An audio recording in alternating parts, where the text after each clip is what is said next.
राजकीय महाविद्यालय बाड़ी के यूट्यूब चैनल पर आप सभी का स्वागत है।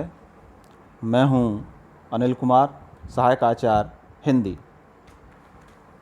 आज हम हिंदी साहित्य बीए तृतीय वर्ष की प्रबोधिनी कविता जो भारतेंदु हरिश्चंद्र द्वारा विरचित है उसका अध्ययन करेंगे।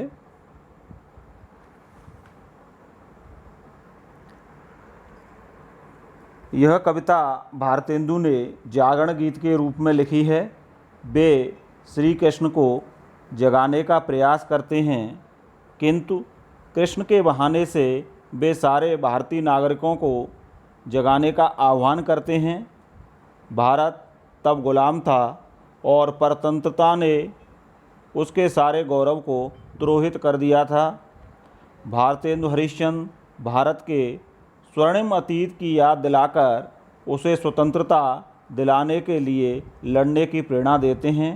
कविता संदेशात्मक है तथा इसकी भाषा सरल है। आइए देखते हैं कविता।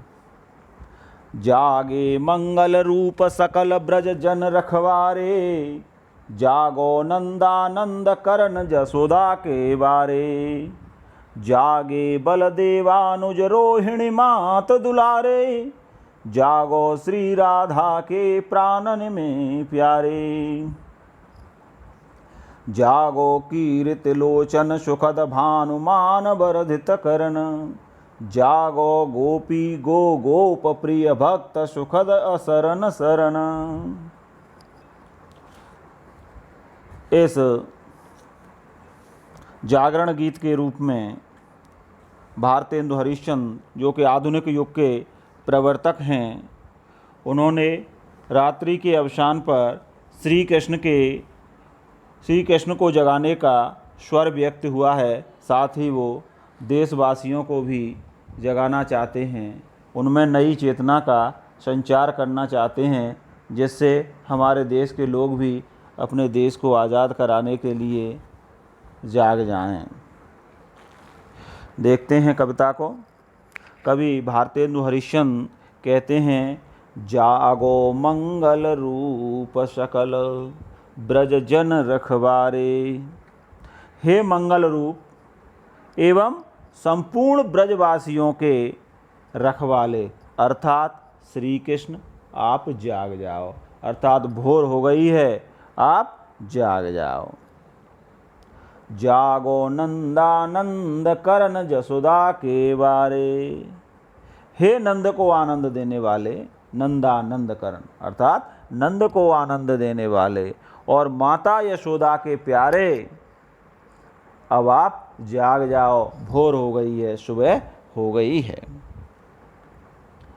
जागो बलदेवानुज रोहिणी मात दुलारे, जागो श्री राधा के प्राणन ते प्यारे।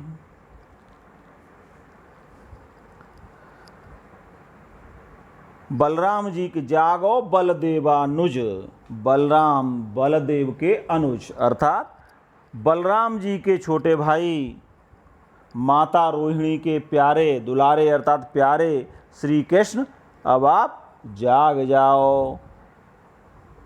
जागो श्री राधा के प्राणन ते प्यारे। श्री राधा के प्राणों से प्यारे अर्थात राधा के प्राण वल्लभ यानी श्री कृष्ण, अब आप जाग जाओ, सुबह हो गई है, भोर हो गई है।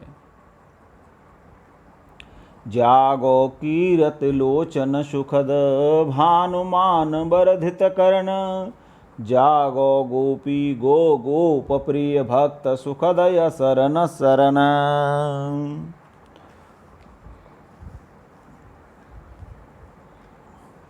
जागो कीरत लोचन सुखद भानुमान वर्धित करन। भारतेंदु हरिश्चंद्र कह रहे हैं, कीरत लोचन सुखद, श्री राधा के नेत्रों को सुख देने वाले, दिनोदय में सूर्य के मान अर्थात प्रकाश की शोभा बढ़ाने वाले, सूर्य के मान को वर्धित करने वाले, सूर्य के मान को कम करने वाले दिनोदय में, या जब दिन का उदय होता है तो प्रकाश की शोभा बढ़ाने वाले श्री कृष्ण आप जाग जाइए। भारतेंदु हरिश्चंद्र आगे कहते हैं, जागो गोपी गो गोप प्रिय भक्त सुखदय शरण शरण। हे गोपियों, गायों और गोपों के प्रिय, भक्तों को सुख देने वाले, अशरण को शरण अर्थात बेसहारों के हित साधक श्री कृष्ण अब आप जाग जाओ।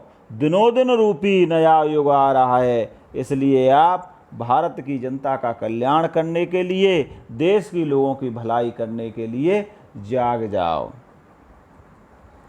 एक तरह से यहाँ भारतेंदु जी ने अपनी कविता की शुरुआत में, जैसे मंगलाचरण जैसा है यह छंद, इसमें राधा कृष्ण की भक्ति से संबंधित भावों की व्यंजना भारतेंदु जी ने की है। देश की स्वतंत्रता के जागरण के लिए भी यहाँ उन्होंने संदेश व्यक्त किया है। ब्रज भाषा का माधुर्य है यहाँ पर, अनुप्रास, यमक आदि अलंकारों का प्रयोग किया गया है। आगे पद देखते हैं। हो न चहत अब प्रात चक्रवाकिन सुख पायो, उड़े बिहगत बास चिरई अनिरोर मचायो।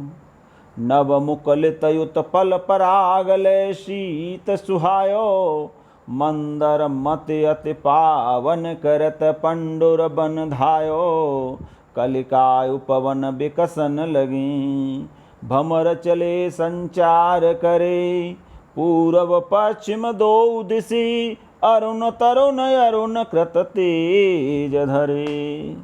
इस दूसरे पद में भारतेंदु हरिश्चंद्र अपनी प्रबोधनी कविता में प्रातःकालीन परिवेश का बड़ा ही भावपूर्ण चित्रण करते हैं और ग्राम संस्कृति को अपनी कविता के माध्यम से हमारे सामने साकार कर देते हैं। इसमें कृष्ण को जाग जाने के लिए कहते हैं, भोर हो गई है, और भोर का वर्णन किस तरह करते हैं देखें।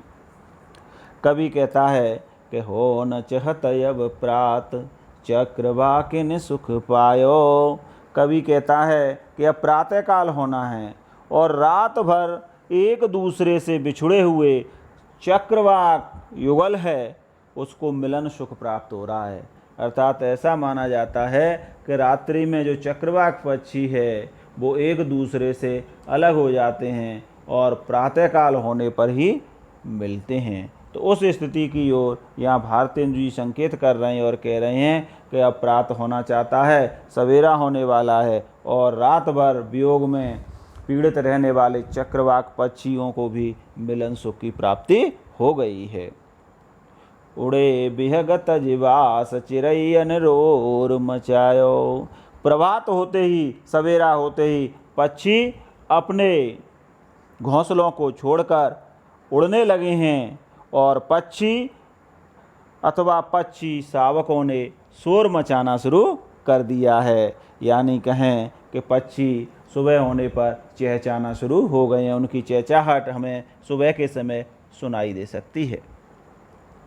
आगे भारतेंदु जी कहते हैं, नव मुकुलित उत्पल परागले शीत सुहायो। नए खिले हुए नव उत्पल यानी नव मुकुलित उत्पल परागले शीत सुहायो। नए खिले हुए कमलों के पराग को लेकर शीतल पवन बहने लगा है। सुबह का वातावरण इतना सुखद है कि इस समय नए जो सुबह सुबह कमल खिले हुए हैं उनके पराग को लेकर शीतल पवन बहने लगा है। और कैसे बह रहा है वो? मंथर मत अति पावन करत पंडुर बन धायो। वह मंथर यानी मंद गति से चारों ओर बह रहा है तथा अपने साथ उड़ाए हुए पराग से वन उपवन को पीताव करता हुआ अर्थात पीला करता हुआ दौड़ा जा रहा है। इसके कारण पूरा जो वातावरण है वो पीताव से भर गया है, पीली आभा से भर गया है।